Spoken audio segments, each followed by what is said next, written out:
What is shaking? It's Friday. It's October. You can see from the pumpkins on our screen. It's very, very cool. I like that a lot. And this show is brought to you by Fieldwork, the official non-alcoholic craft beer of the San Jose Sharks. Although if you watch a Sharks game last night, at the end of the game, you probably needed something with a little more octane. Maybe not as much octane as Phillies fans, who probably needed straight gasoline, and at the very least moonshine after that meltdown. That was rough, but we're not here to talk about that. We're here to talk about football, college football, a little pro football with Dr. Bob Stoll. DrBobSports.com is where you want to go to get all the information. Like I say, even if you don't bet football, you just want to be smarter about the sport itself, go check out the write-ups. There's a lot of leans on there, which has been profitable over the years. You could certainly do that and have a good time. That's what we all try to do on a weekend. What's up, Bob? Doing all right, man. How are you? I can't complain. Say it works better, though, when I come out here and the hose is turned off when I turn it on. It's just, trying to get the hose and water shooting everywhere. And, yeah, what are you going to do? We don't need a white, wet T-shirt contest to start off the show. That's not what we need. Definitely not guys our age. No, not at all. All right, let's get to the games. Got a few really good games this weekend, and I want to start with one of the early ones, Bama going to Mizzou. Now, Mizzou's looked good. Mizzou hasn't really played anybody, and Mizzou hasn't left home. I mean, the show me a road trip. Well, they don't have one. They've played at home the entire time, and Bama just continued. Granted, they played the much tougher schedule, but Simpson looks better and better. The receiving core is top notch. Getting Jam Miller back helps the run game. I'm a little worried about their run defense, which hasn't been all that stout against a team that can really run the ball. That's like the rub. That's probably why it's gone from 4.5 to 3, which seems about right to me. And you got to ask yourself, how many games can Bama get up for? They had Georgia that they had to grind away. They had Vanderbilt they had to grind away. They covered on basically the last play of the game in that one. So I worry about that a little bit. I think it's probably one to watch, but this is probably going to be a tough game for Bama, I would think. It's not like Bama goes, hey, we got Missouri this week, let's get fired up. It's not Georgia. So I don't think this is a game they naturally, even though Missouri's good and they're ranked, I don't think it's a game Alabama circles and says we really got to rally, and let's get fired up. And Missouri had the week off last week. I mean, that's a good spot for a good team that's a home underdog after a week off. In fact, I got a little stat for you as I do from time to time. Conference home underdogs that are 500 or better on the season. Of course, Missouri's undefeated, so they certainly qualify. Going back to 1980, over 400 games like that of a conference home underdog, 500 or better off a bye week. Those teams are 56.4% against the number on over 400 games going back decades. So that has historically been a really good spot, and Missouri qualifies in a really good subset of that. So the situation certainly favors Missouri. I do like the matchup. You mentioned the running game, and I mean, that's the thing. I mean, Missouri's averaging 310 rushing yards a game, 6.7 yards per rushing play against teams that aren't that bad defending the run. The teams they face would allow 5.3 yards per rushing play to an average team, and 5.1 is the national average. So they've run against decent run defenses. And Bama, although their defense is really good in general, 1.9 yards, they're 1.9 yards per pass play better than average, which is elite level.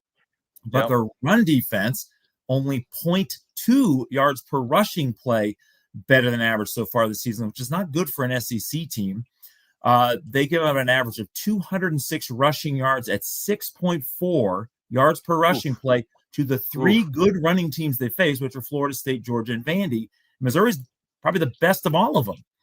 So I think it's going to be a matchup problem for Alabama's defense. Missouri has no problem running the ball 40 times a game because that's what they've been doing. And throwing against Bama is a problem. So I think Missouri matches up pretty well. You mentioned Ty Simpson. I think he's become one of the better quarterbacks in the country. But Missouri's got a good defense, and their defense is really good as well. I just think a home underdog with a good defense that can run the ball and just have the week off, I think Missouri +3 is the way I would lean there. Yeah. All right, let's go with Big Ten, Michigan coming out. It's a Rose Bowl. We get a Rose Bowl in October. This is incredible. So Michigan comes out. Their quarterback Underwood's getting a little bit better, and it's kind of like a Michigan team, right? They're defensively sound. They can run the ball a little bit.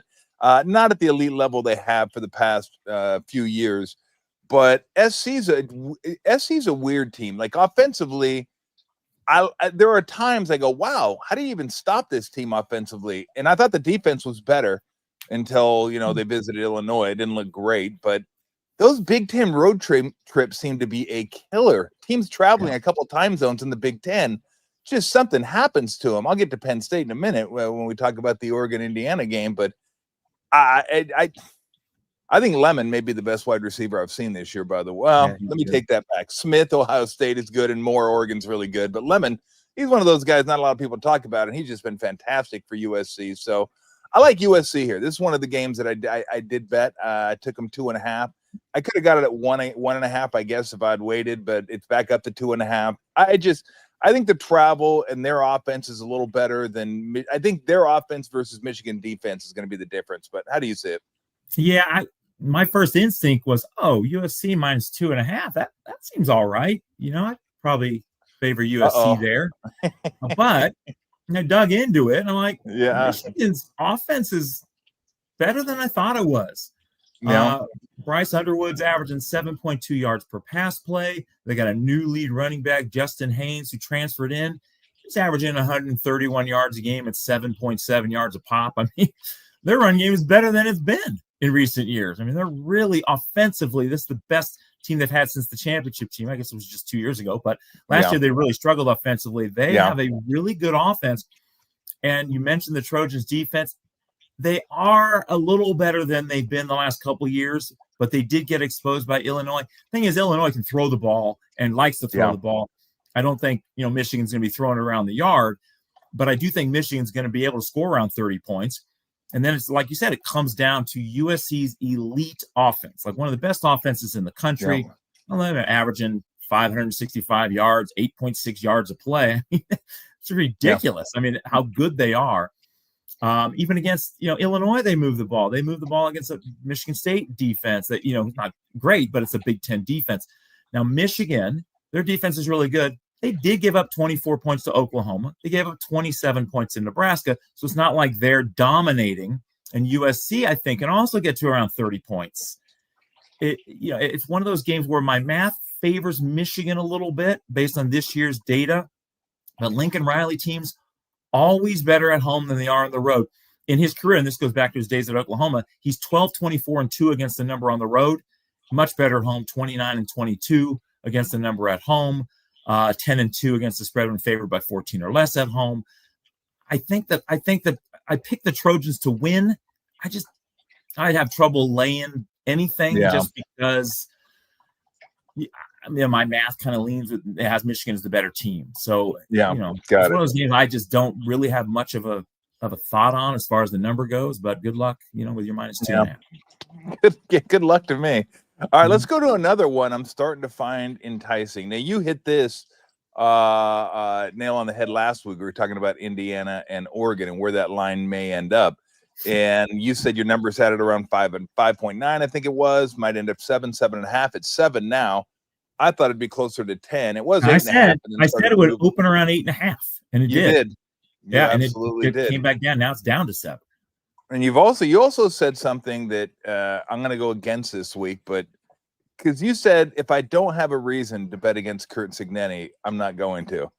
I don't know that I have a reason, but I'm going to this week. So we're playing 7 at home, and look, Cignetti's unbelievable. He's just fantastic. His teams, the way he's turned that team around, transformed him into like a physical football team that's efficient offensively. They can run and pass. I mean, he's just been a magician over the last year and 4 or 5 games. Their offense slowed down a little bit against Iowa last week. I think that was their first game on the road. So they're going to go into Autzen Stadium. They're going to have Oregon's full attention. And I know a lot of people are downgrading Oregon for the win against Penn State because Penn State got blasted by UCLA. And by the way, leadership, someone should tell James Franklin, the head coach of Penn State, leadership after you get beat as a 20-point favorite doesn't look like, well, they look like they're a little emotionally drained. We had some injuries and the travel got us. It's like, what? Yeah. Like, come on. And that was piss poor, as my dad would say. That's just horrible leadership as far as I'm concerned. But anyway, I'm not going to downgrade Oregon too much for the win against Penn State, because I think that might have been a different Penn State team. And they dominated that game until the last couple drives of the game. So I just like Oregon's physicality. I like the efficiency of their offense. They have 2-3 running backs, which seemingly they always do. I mentioned the kid Moore, the wide receiver, who's fantastic, and Moore, the quarterback, who's been really good this year. And now that it's at 7, I'm going to take Oregon here. I'm going to hate myself. I know I'm going to hate myself because I don't like betting against Indiana. I like betting on Indiana, but I'm going to go with the Ducks here. And Signetti was a magician at James Madison as well. So it's not like I know he was. He's been incredible. He's 70% against the number in his career. It's unbelievable. And it's just, he's the best spread coach in the history of college football. And I'm the idiot going against him. I just don't. You mentioned Indiana struggling against Iowa. They only scored 20 points. They averaged 6.7 yards per play against Iowa, who's got an elite defense. So it's not like they didn't move the ball. They just didn't cash in. And, now they're facing an Oregon defense that's better than Iowa's defense. And last year, Indiana had a very good offense as well, but they relatively struggled against better defensive teams. And that could be the case, although they didn't relatively struggle against Iowa on a yards per play basis, because they were actually slightly better on a yards per play basis adjusted for the defense against Iowa than they've been overall. And they've been elite offensively overall. Oregon's been elite offensively as well. Moore's done a lot better than I thought he would. Although I had questions about their performance against an elite defense against Penn State, and they did not play relatively as well offensively against an elite defense as they have in general. So although the knock on Indiana's offense under Signetti is like, well, they tend to relatively struggle against good defensive teams. Well, Oregon just showed that same thing. So I'm not sure that's really an answer. Now, defensively, Oregon's been fantastic. They're 1.5 yards per play, better, more than that, about 2 yards per play, better than average defensively this year. But the Hoosiers have a really good defense. Last year, they were 1.5 yards per play better than average defensively. This year, the exact same thing. They held Illinois, who we just talked about, a good offensive team. They held them to 10 points and 3.6 yards per play. They held Old Dominion to 14 points. You might have thought, well, that's Old Dominion. Old Dominion has a very, very good offense. Yeah. And just look at their stats. And they held them to 14 points. So Indiana's got a legit defense as well. So it just comes down to, well, this is another test for Moore to see if he can raise his level of play against a good defense. I think it's too many points. Yeah, I'd rather have Indiana. So I made it. Yeah, I made it 3. I mean, I don't think the line should be 3, but I think the line should be around 5, like I said last week. And I'll take 7 with a coach who covers the spread 70% of the time. So I see it the other way, but I can see it going both ways. But I'd rather have Indiana. It's my old Pac-12 allegiance. It's just hard to get rid of. USC and Oregon. Let's see if they take me down. Let's go to one more game before we get to an NFL game that also has Pac-12 ties. And this one I have no opinion on. BYU going to Arizona. It was 2.5. I think it's down to 1.5 now. I got to be honest. I'm not super impressed with either of these teams. I haven't seen as much of BYU. Arizona's defense is definitely better than I thought it was going to be. The defense has made vast strides this year. Very good. And I like the new running back. Fafita, I'm still looks like he's playing Madden sometimes. He just runs around and goes back 20 yards and then tries to throw it. And he doesn't have McMillan anymore. So I don't love the offense if they can't get the running game going, but I do like the running back. I haven't seen enough of BYU. The times I've seen them, they've just been okay. Haven't been great. I guess I'd rather have Arizona because they're at home and because they have a good defense. But I don't know. They went to Iowa State and got their doors blown off. So I don't know. What do you see this one? Think about Fafita, and you might remember a couple of years ago, under a different coaching staff, the coaching staff. Chad Fish, yep. He had, not only did he have McMillan, but he had another elite receiver, and it escapes me now, you might remember, and he put up great numbers. Now, last year, he just I think that was Cowing. Yes, Guy that plays Cowing, for the 49ers Jacob Cowing, now, yeah. who came from UTEP. And Cowing was just as good, nearly as good. So he had two really good number one receivers. Last year with just McMillan and a new offense, struggled. McMillan had a fine season, but he really struggled. This year, struggling even more. I mean, they're averaging 6.3 yards per play. So you think, oh, that's pretty good. But they face teams that would allow 6.4 yards per play to an average team. So they've been really mediocre offensively. You mentioned the defense. Defense has been very, very good so far this season. But both teams are good defensively. BYU's only given up 15 points a game. They've been 1.1 yards per play better than average relative to the offenses they faced. Mentioned Arizona. They've been 1.2 yards per play better than average defensively relative to the teams they face. So both teams are about the same, equally good defensively. I mentioned Arizona not being as good as their stats offensively, about average. But the Cougars have a freshman quarterback who seems to be getting a little better every week. He's not making mistakes, just one interception thrown all year. And they are better than average offensive team. I just think that BYU is the team here. Their offense has been 0.6 yards per play better than average. Arizona's been 0.1 yards per play worse than average. That works out to about 4 or 5 points better per game offensively. They also have better special teams. BYU special teams have been a wreck. So I would rather have BYU. I made it BYU by 5. Okay. It's not worth a bet. I didn't even have a lean on it.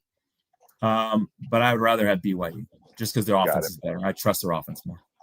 All right, let's go to the NFL. Niners play the Buccaneers this week. Niners getting 3 in Tampa Bay. I'm calling this the horseshoe game, the battle for the horseshoe, because both teams have the horseshoe firmly planted in their ass. It's unbelievable how these teams have won these games. I mean, the Niners have won 3 games now.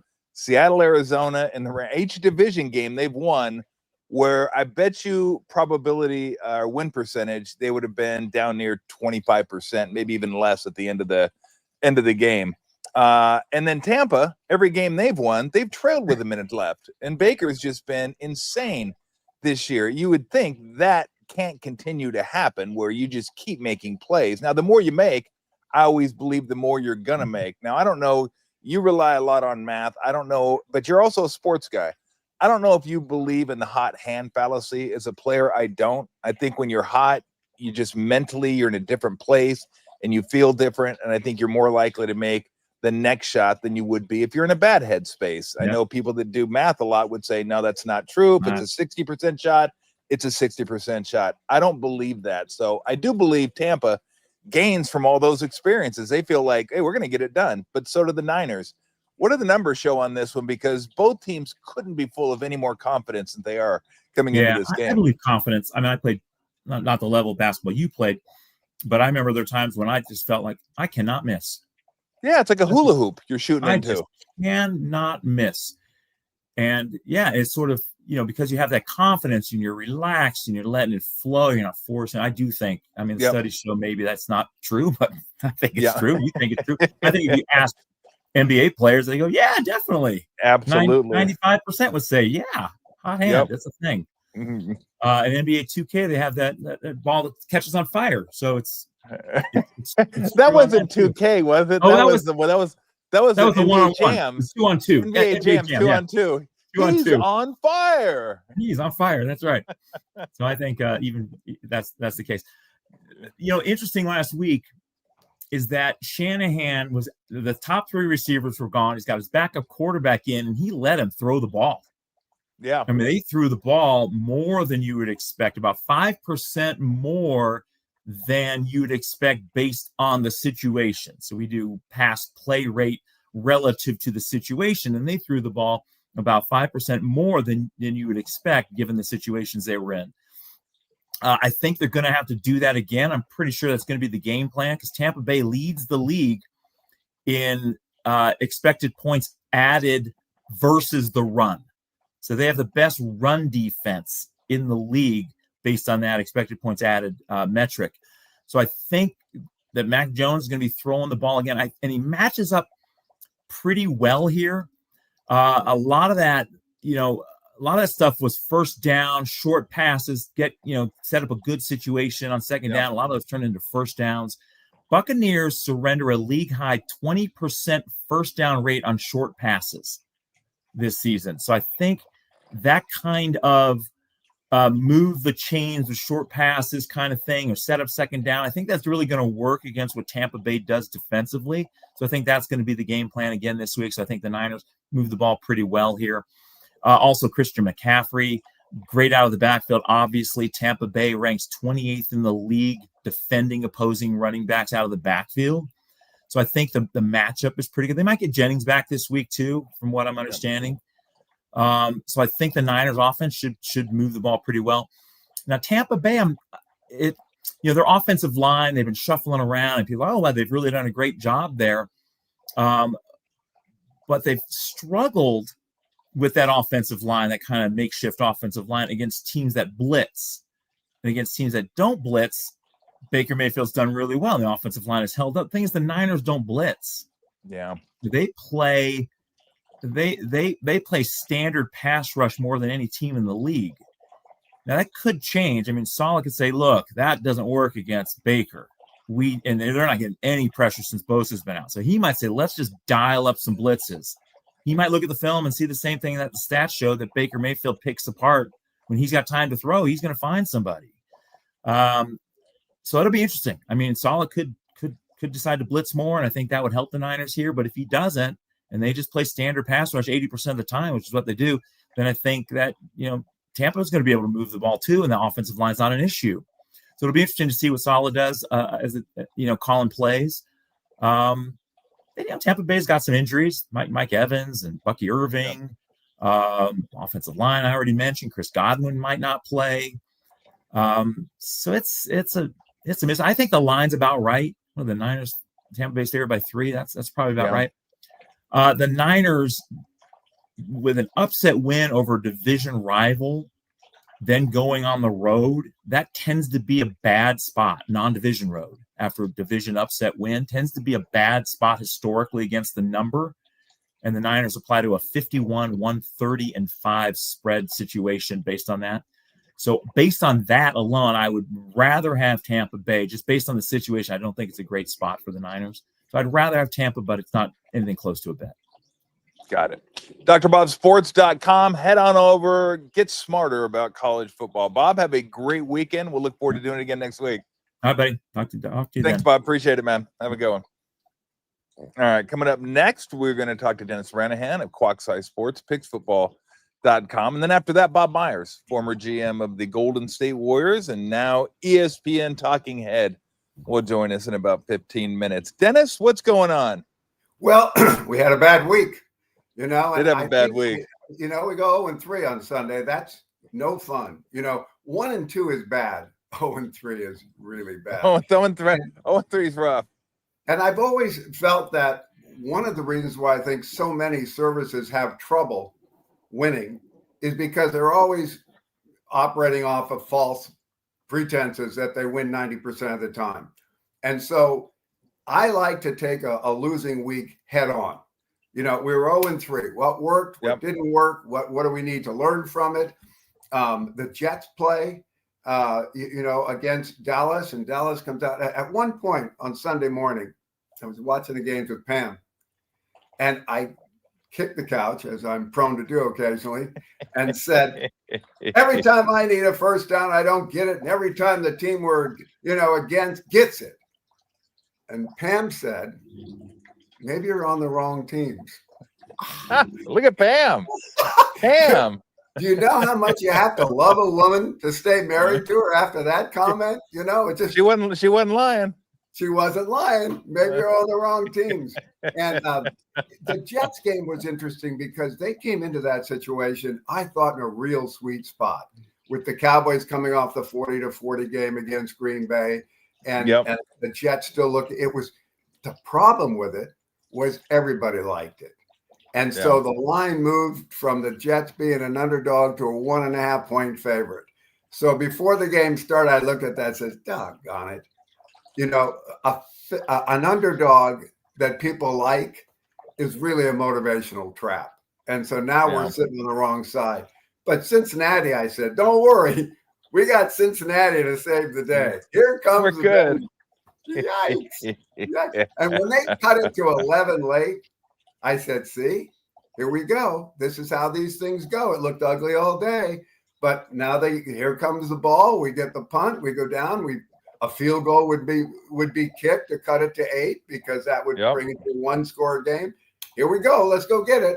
And they get a safety against them. It's like, not my day. Not. Yeah, well, I'll be honest. That was one where I didn't have the Bengals because I told you I'm swearing off the Bengals and Titans until they prove to me they can cover a game. I'm not sure the Titans. I'm not sure the Titans proved they could cover a game. Arizona proved that they can really screw up a game like no other team in the history of the NFL. And the Bengals, I'm not going to try to catch the moving train. I'm going to wait till the train slows down. Then I might get on it. But as it's moving, I'm just going to wave as it moves. Go, it's fine. See, because that's the type of team I've tried to jump on that moving train. And I just end up getting run over time and time again. I look at the numbers and I go, God dang it, they're getting too many points. They need more respect. They need another loss. And then you lose in the dumbest of ways. Like you just, that's one thing I'm swearing off, or at least trying to. I'm going to try to stay off teams that are just heading in the wrong direction. And again, I don't count the Titans' last cover and win as going in the right direction. That was a gift from the gods. Hey, Tom, I just need to listen to you more. It's very clear. That's not true. No, you're better than me. More, we'll be better I just said, I've told you before, I respect Dennis. I respect his plays. Sometimes I don't play them all. I play most of them. Maybe 6 or 7 throughout the year I'll look at and go, and the Jets one was just because the line moved. You know, I saw the line. I was expecting 2.5, maybe even 3. And when I looked at the line, I go, well, I don't want that. That's not the line I wanted. So lines do matter and motivation does matter, but let's move on. I'm glad you brought that up because a lot of people wouldn't bring it up. And a lot of handicappers have like 6 different clubs. So one club will end up winning, whether it's their platinum club or their titanium club or their porcelain club or their whatever it is. They'll find some way to make last weekend a winner. You don't do that. You have one set of plays and that's it. And I always like the fact that you're really honest about them. But so one game popped out to me this week, and there was only one aspect of it that I didn't love, and it's New Orleans getting 3.5 against New England. I got the Patriots coming off the big time win, standalone game on the road against the Bills. Now they have to come to New Orleans and play a team that is better than you think. The defense is better than people think it is. And Rattler is better than probably people think he is. I'm not saying he's great. He's not, but he's better than you think he is. And I think motivationally, I would love if they would have lost in New York last week. That'd have been even better. I mean, you don't talk about a team that handed another team a game on a silver platter. My goodness. I mean, Jackson Dart more than made up for it last night. But man, I had the Giants, and I was like, oh, brother, hold on to the ball. Can we just keep the ball, please? We just keep the ball. Couldn't keep the ball. But other than the fact New Orleans won last week, which I think doesn't make it as strong for me, I just love the angle of going against the Patriots, who had that's a massive win in the division against the Bills. I mean, that's a big time win. Now you got to go against a team. You're like, it's New Orleans. We'll go down to New Orleans, keep this thing rolling. I don't know. I think there's going to be a close game. New Orleans might even win this game. So that's my one play that I like this week. New Orleans. I think you're always looking for a letdown when a middle team, and that's where we've elevated New England to, is off the bottom up to a middle team. A middle team has a big win against a division high, top ranked team, as they did against the Bills. And so there's a natural tendency to go, they're going to have trouble next week. They've been high-fiving each other all week after that game. And so I agree with you there. I wish I would have pulled the trigger on the Saints last week. I loved the Saints over the Giants and didn't do it just because, as I said on last week's show, you're 0-10 lifetime, and now you're favored. The only reason that can be is that you're going to win. There'd be no other reason for the Saints to be favored, and it's not the public favoring. The public is betting on the Giants in that spot. So it's the books, and I'm a big fan of winning with the books. And we lose when the books lose, like last week, but nevertheless. The leanings would be New Orleans. I think the game was handed to them by the Giants as opposed to the Saints taking it. I haven't seen the Saints, and so New England being, I love Vrabel, the coach. So do I. Really top job. I don't know why he lost that job in Tennessee. That's you got to scratch your head sometimes on how he loses a head coaching job for what he had done for Tennessee and what they've done since. They might be saying, maybe that was exactly. I see your point. I think New Orleans would be the play because New England isn't the play, but I'm not excited about it. All right, let me ask you about the Niner game. I just got through asking Dr. Bob about the Niner game, and I'm not going to bet this. I call it the Horseshoe Bowl because it's both teams have just been magicians out there. I mean, they've just pulled wins out of their asses, and they got bunnies coming out of their top hats and, flowers coming out of their sleeves. And all of a sudden it's like, what? How'd you win that game? The Niners have 3 of those. The Buccaneers, like I said, have 4 games. Every game they've won, they've trailed like in the waning moments. I don't know what to make. I don't know what to make of this game. Like I think it should be a hell of a game. We're going to find out who has the bigger horseshoe and maybe who has the more expensive horseshoe after this game. But I don't want to sit there watching the Niners up 2 at the end of the game with Baker having the ball. That's no fun. I don't want the Buccaneers to have the ball in a close game late. The Niners do something that's just like, look at that. I don't want any part of betting against either of these 2 teams right now, Dennis. Do you see it differently? No, I don't see it differently at all. And as Dr. Bob said moments ago on your show, the line looks right. I don't know how you can move this off of 3. I think that's where it belongs. Tampa Bay has been fortunate. They just got by the Jets a few weeks ago by 2 points. It's not like they're lighting it up. They beat us that Monday night when we had Houston over them. And was it the Monday night? Yeah, I think it was. And they came back with Baker. And so in that situation, I don't see this game at all. I think the Niners, magician bag may be empty going out on the road here, and it'll be Mac Jones again. At some point that newness is going to wear off, and so there's no play on this game for me. I'll give you one more, then I want to get to a game that you find intriguing. But what about Kansas City at home against Detroit? I know everybody loves Detroit now. Detroit looks great. Detroit's offense is unstoppable. It's not like they've been playing a murderer's row. I mean, the best team they played this year smashed them, and they put that offense in a box. And I think Kansas City has one of the best defenses in the league as well. Kansas City was the better team on Monday night. I'm firmly convinced of that. Now, Kansas City did have the turnover. Devin Lloyd picks it off at the goal line, runs it back for a touchdown. But I will say that was nullified by Trevor Lawrence going over the top and Kansas City causing a fumble. So that was almost a wash at that point. But I just think Kansas City's offense starting to look good, starting to find a rhythm a little bit. Defense is still really good. And they're kind of I won't say they're in desperate straits because that whole division is jumbled up. I don't think anybody's getting away from anybody. But they would fall to 2-4, and that puts you in a little bit of a bind. I like the Chiefs here. Do you see it differently, or do you not have an opinion? Yeah, I see it differently. I think it's tough to accept that the Kansas City is not as good as they used to be.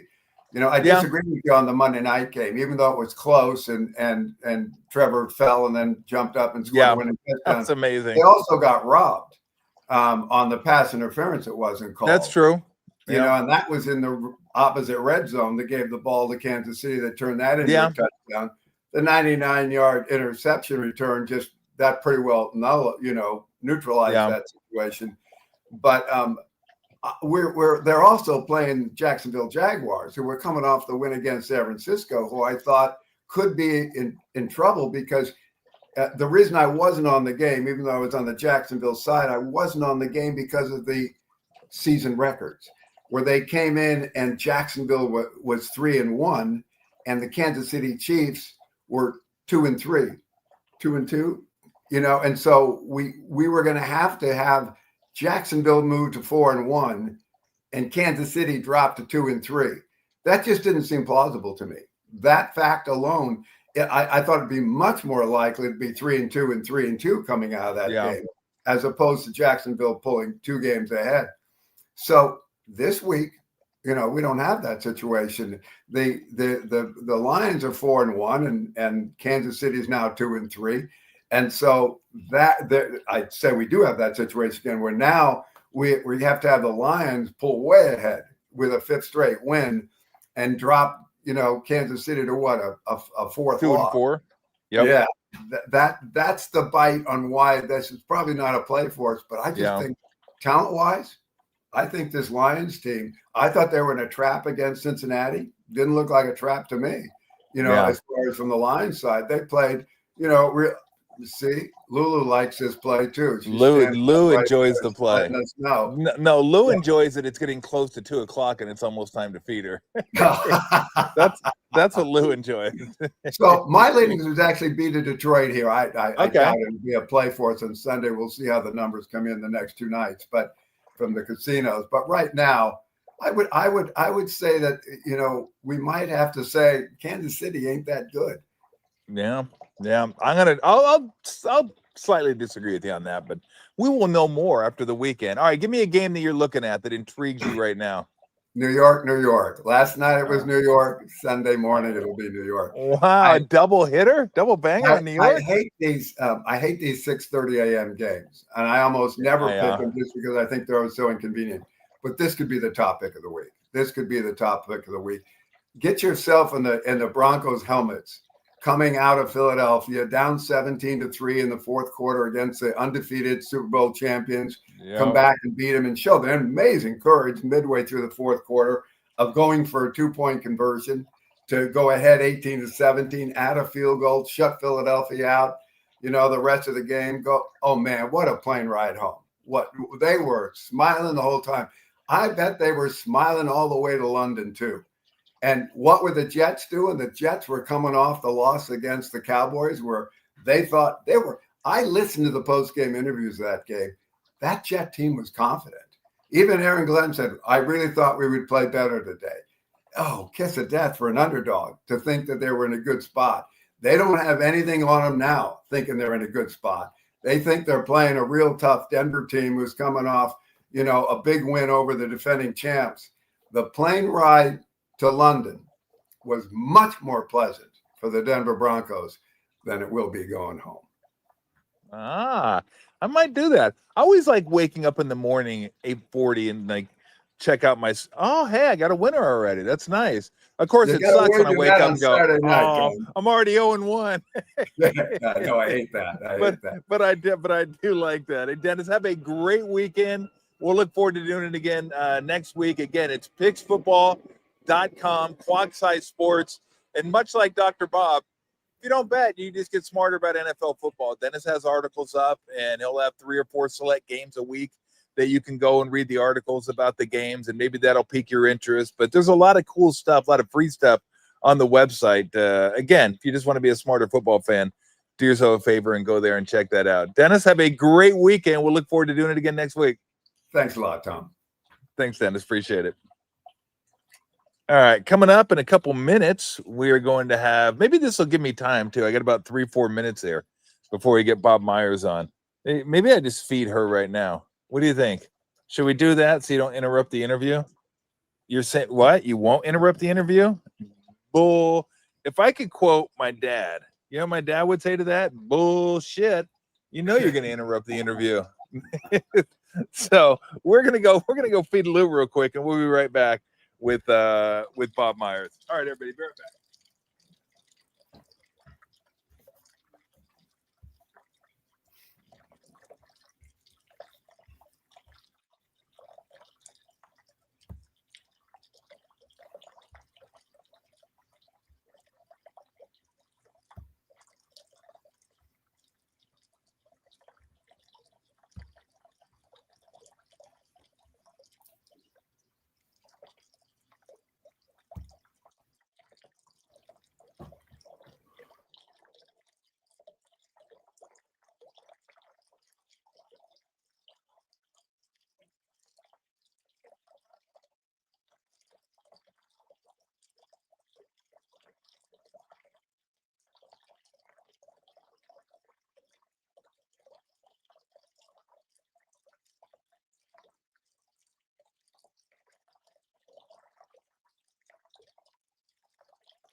Hello, Bob. How's it going? What's up, man? Good. You? Good. That's a good You little studio you got there. You like the backdrop? Yeah. Is that a beer you're about to crack? Why would I do something like that? Why would I do something like that? Uh, We like a relaxed vibe on the show. yeah. Bob. Well, I'm gonna reciprocate. I can do that too. Yes. It's an We easier li- way we to like, do it. yeah, Yeah. it's a podcast. We're just chilling. Look at I the like it. t-shirts. We I don't like dress it. up. We just do what No, we do. I like it. Is that where is that? Pleasanton? Is that a Rin? Where are you? Dublin? I forget where Alameda? you. Alameda. That's not Alameda. bad. Has that always been No. that? I thought it was like somewhere else. It was East Bay. It's always Alameda. Yeah, always Alameda. Bob lived here since I Nice. played with the Warriors back in the Nelly days. And That's so great. probably Love back it. when you were going to Monte Vista. I I was there. Oh, I guess it says we're live, by the way. So we just started the podcast, this is the just best. kind of bullshitting about Alameda and the backyard and the relaxed Are people environment and gonna watch atmosphere. this? Is this Good thing entertaining? Good thing I didn't tell you a joke. It's said on the bottom. My producer just said you're Yeah. live, FYI. As Yeah, I you know love what it. he could have said? Good thing Sure. if we would have kept going, it'd have been you are canceled, by the way. It'd have been a big, Is this all you guys got? a big X through my box. Show's over. Everything's over. You're done. This is not You're entertaining. done. Brother. Well, all right. Let's go ahead and get started. For those that don't know, Ready. Bob Meyer is a former general manager and vice president or president of basketball ops. He was one of the architects, one of the ones that helped bring 4 championships to the Golden State Warriors. Now you can catch him on ESPN in studio. You can catch him at games. I think he's a de facto Warriors color commentator for ESPN, and always shows up at games there. And why not? The travel's pretty good, just up the coast. He's doing something with the Commanders. He showed up for UCLA, and UCLA beats Penn State, so he's probably going to take credit for that too. Yeah, it's incredible. How you been? You forgot about that. You forgot about that. I know. You forgot that UCLA beat Penn State, or you forgot you're doing something for UCLA? I forgot that I could take credit for something like that. I knew it happened. But you remind, why don't I just grab some credit, is what you said. I forgot I could say I had something to do with that, which I had nothing to do with that. Yeah, sure. You said it. Yeah, why not? That's what everybody does these days. Just take credit for something you didn't do. Why not? Absolutely. That is today's day. Everybody wants. Yeah. And you know what? No one, and this was one, I think, correct me if I'm wrong, I'm going to dovetail my way into a little Warrior talk. I think this was one of the underlying strengths of the organization back in 14, 15. When you guys started, you were there. Steve came aboard in 15. And a bunch of other people in the organization, that no one cared who got the credit. And I think when you have an organization that has that, at least outwardly, and from what I know you, I know Steve obviously very well. Everybody's like, when we win, everybody gets the credit. That's fine. Yeah. Don't need the credit. And now more and more people want the credit. They need the credit. And if they don't get it, they want to make sure they tell you that they did something so they can receive the credit. But would you agree with that? That was an underlying kind of strength of the team, is that, and then you have a superstar in Steph Curry, who is so strong in his security, and then you go out and get a guy like Kevin Durant, and he's like, whatever, I don't really care. I just want to keep winning. It just seemed like that was kind of a foundational backbone of the team. Well, I think you and I think you're a little older than I am, not much, but I guess in that era of growing up, not that it doesn't anymore, but I think we just were taught to win, right? There wasn't notoriety for a jump shot you made in high school. You were not ranked on the internet.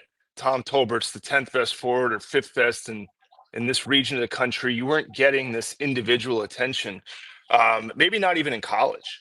And so what we valued was winning, period, right? That's how we got recognized. We won. Yeah. And you probably didn't even know stats, right? You probably didn't even know. I don't even know. I guess when I was playing in high school, once in a while they'd throw your box score in the local paper, but Yeah, not all. maybe. But it'd be like 3 days late. The game No, was no. Yeah. it was like like that game was 4 days ago and nobody's buried, and then It's like they're so over in Belgium. Like you yeah, like, it's like, can we get is the this news a here, time please? zone? So yeah, I to finish the point, societally we do reward individual accomplishments, or at least we're attracted to them, or we highlight them. Yeah. And my belief, and I'm curious about yours, is that when winning is very hard in anything, right? You know that it's Yep. very hard to win at anything. The second you start compromising what it takes to win, meaning I want to win, but I got to score 20 points or else I don't really want to win. Because I if I need an score X amount 10, of shots. yeah, I Yeah. can't win like that. The second anybody in an organization or on a team starts thinking that way, Tom, how many games of basketball? You played thousands of games of basketball. And you played professional, you played high school, you played college, you played pickup. Yep. When one guy on the team has that mindset, it can F up the whole team, period. Yep. To the point where you four that aren't acting that way are looking at each other going, what's wrong with him?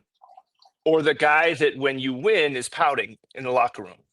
That's contagiously bad, right? And then you got the flip side. You mentioned a Curry, where a guy that could act any way he wanted to act and get away with it. Steph Curry could act, he could be the biggest jerk in the world. He could say to everybody, I'm not getting enough shots. I'm the best shooter in the world. He, by the way, never did and never would do that.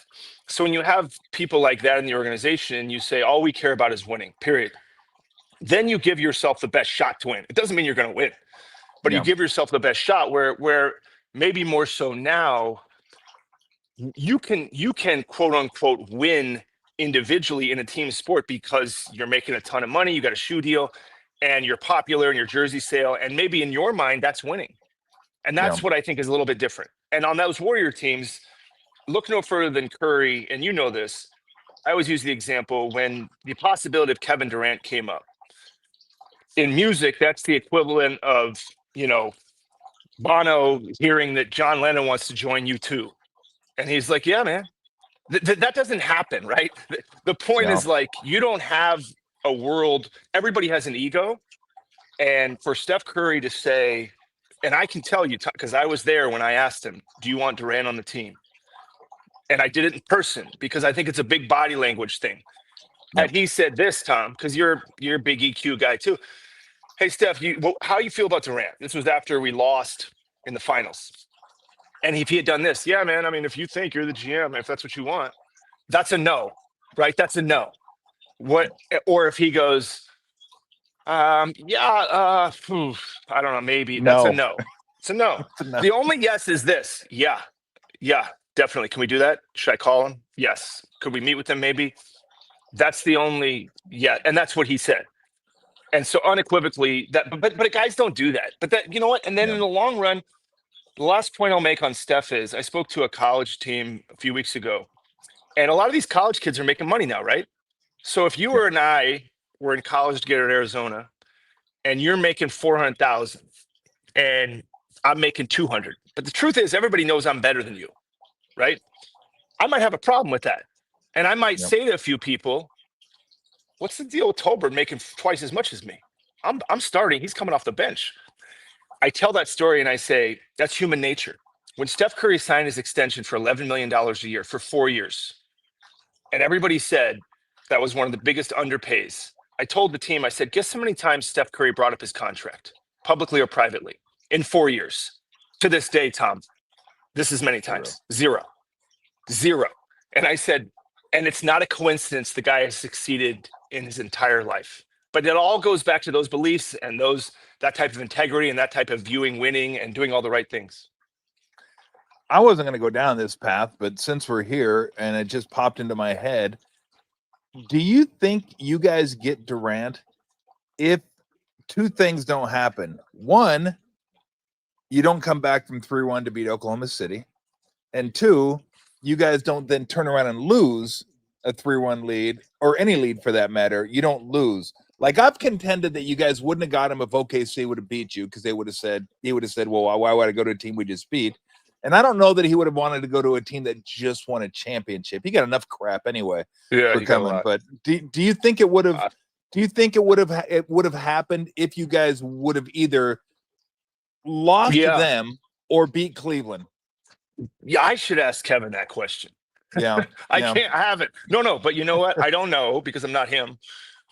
Yeah, of course. But if your sense, if I'm guessing, those would have been big factors to go the other way. Yeah, I mean, I don't know, right? Because he might have. Because I'm thinking for you guys, I'm thinking for you too, Bob. It's like, what do we need? KD, if we just won another championship, we always need Durant. You always want Durant. Well, I know that, but you might not have been in that mindset. All right, well, sure. It's hey, we just won. Look, what we just won. Why the only way? If you're winning championship? Okay, that would have been a decision. But that's a good answer. You always need Kevin. Yeah, well, that's my knee-jerk reaction. I think that's a pretty solid reaction. That's probably the right reaction. The only way reaction. The only way that doesn't work is if I went to the team, and by the way, we're doing a lot of hypotheticals here. Yeah, I went to the team and they said no. That's the only way. Yeah, because you gotta go to your players and be like, you don't want Durant? Of course. Are you serious? But anyways, yeah.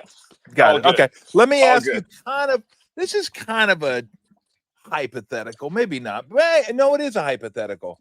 But you were there for this hypothetical, so I wanted to ask you. You were there when you drafted Jonathan Kuminga, and that was the whole kind of two timelines thing, which at the time made perfect sense to me. It did. Yeah. I didn't know Steph was going to be as good as he was for as long as he was. I didn't know Draymond was going to be as viable as he is for as long as he is. And that you look at like natural evolution or progressions of players. They start going downhill about now. So that made sense to me. They start going down. The young guys pick up the slack and then take the baton and move on. Well, Steph had other thoughts about that. And Draymond had other thoughts about that. And I try to tell people, young guys, rookies on teams that are trying to win championships don't get the runway they get for teams that are winning 25 games. You can't deal with the mistakes. You can't let them play through it because you're actually trying to win games to help you win a championship. So I guess the question is, if you could have looked into the future and knew that Steph and Draymond were going to be as good as they were for as long as they were going to be, would that have changed just the philosophy of like, hey, let's just get him as much help as we can for as long as we can? I mean, there was a contingent of fans and media and maybe people even in the organization that felt like, let's get somebody more ready to play. But when you draft high, I think what I believe, and I think we believe, was it's a chance to take a swing and get that Tracy McGrady type guy, right? And the Warriors, if you want to go through history, Donald Foyle, the guy, the white guy, what was Fuller? Fuller. I mean, Fuller these are like Kobe McGrady drafts. Like these are, so those hurt. They hurt. As a Warriors fan growing up, and so you have a choice. And I was, as my previous life, I was an agent, and you're kind of like watching these guys that are young and raw, but there's a risk to it, right? So I guess to your point, had we known, would we have done something different on that specific fact? I don't think so. We drafted who we thought was going to be the best player. I mean, that's kind of what we did. We drafted who we thought. Remind me, I have a question to ask you, but that was the thinking behind it. So, yeah, that was the logic. All right, all right. Is our 30? Is our since you're like a basketball historian, is our 30 for 30, our last dance, is it going to be any good? I would think it'd be incredible. How do you make it good? Well, you know what? I'll answer the question with kind of a question. Well, not really a question, but it's something I wanted to do when I was still working for the radio station, and I'd still love to do it. I don't know that it's possible to do, but I'd like to find out, interview KD, Steph, yourself, Steve, which I'm doing now. Steve, yeah. I can get that one. I think I can get that one. And just find out how that team came together and how it was built. Because Steph didn't want to work out here, didn't want to come here, didn't want to interview here, and ends up Larry drafts him. It's like, I don't care if you come here or not. You know, I'm gonna draft you. KD comes here after, again, they lose a 3-1 lead, then you guys lose the championship, then he ends up coming here because you have a group of players led by Steph Curry that say, yeah, hell yeah, we don't care who gets the credit. Let's just put together a great team. You were an agent, and then you kind of took a leap, and you came here, and you elevated yourself to the guy running the show. And then Steve was going to go to New York with Phil, and then Steve ends up not going to New York. So all the factors from Clay, who gets drafted here, and then there were discussions about trading him to Minnesota for Kevin Love. Yeah. That didn't happen, so he stays. Draymond falls, you guys get him in this. So to me, the fascinating thing is how one of the best teams, and it is one of the best runs an NBA team in the history of the game has ever had. You guys from 15 to 22.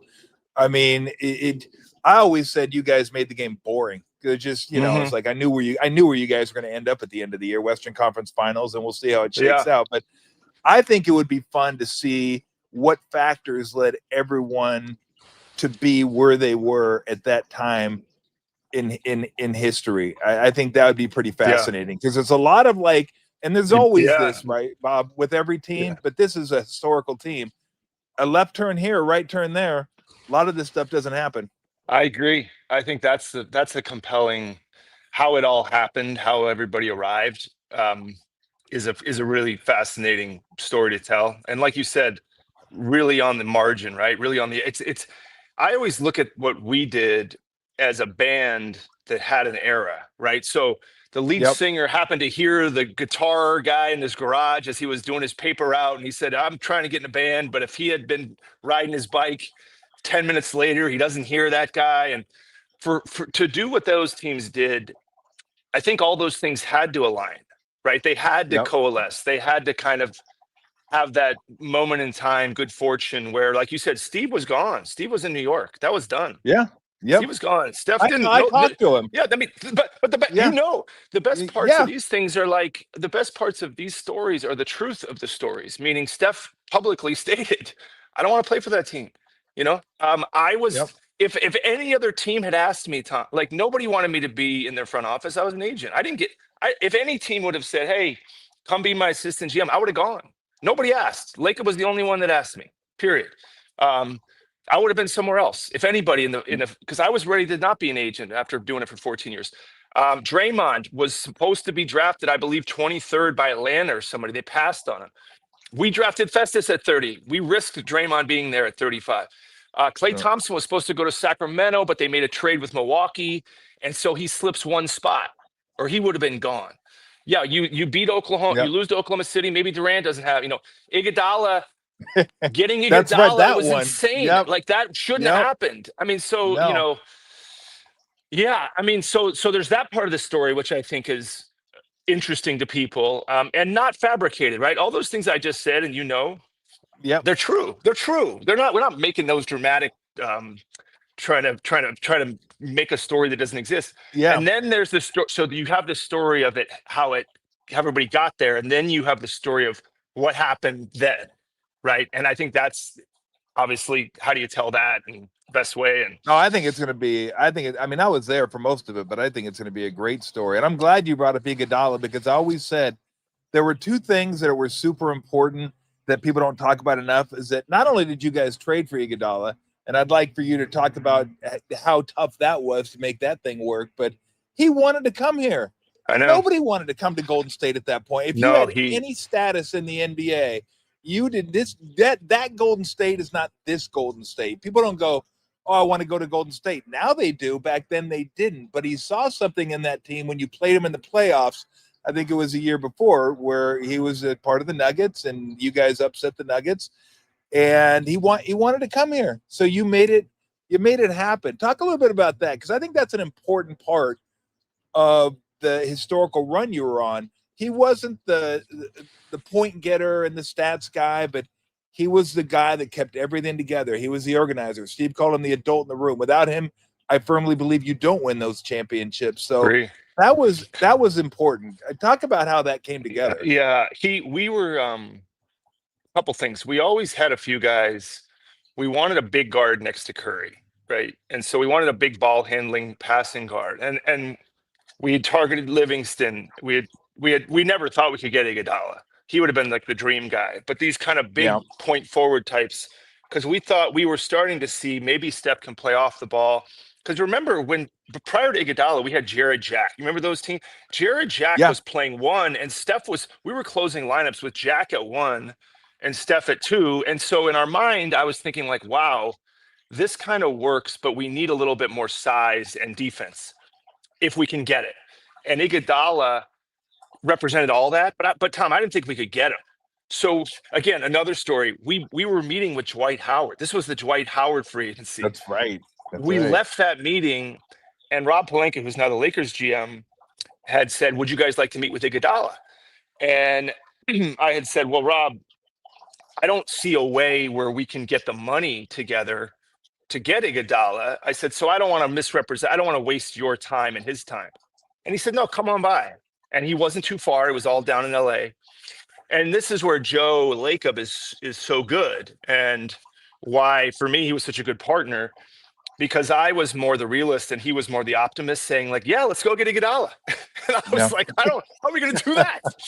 So we go meet with Andre, and we've got this presentation, and in those days it was still in a little it was like a pamphlet. We didn't have, these days it's all digital and you blast it up on screen.